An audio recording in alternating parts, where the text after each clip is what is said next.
threshold wavelength. As we know that if we correlate frequency and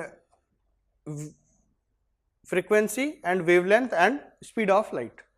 So if nu naught is the threshold frequency,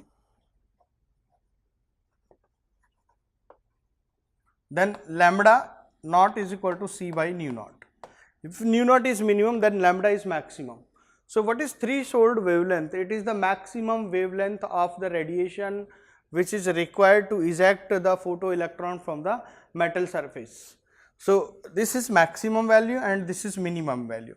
And threshold frequency, if threshold frequency is nu naught, then threshold wavelength is given by lambda naught is equal to c upon nu naught. So this is the threshold frequency for any radiation.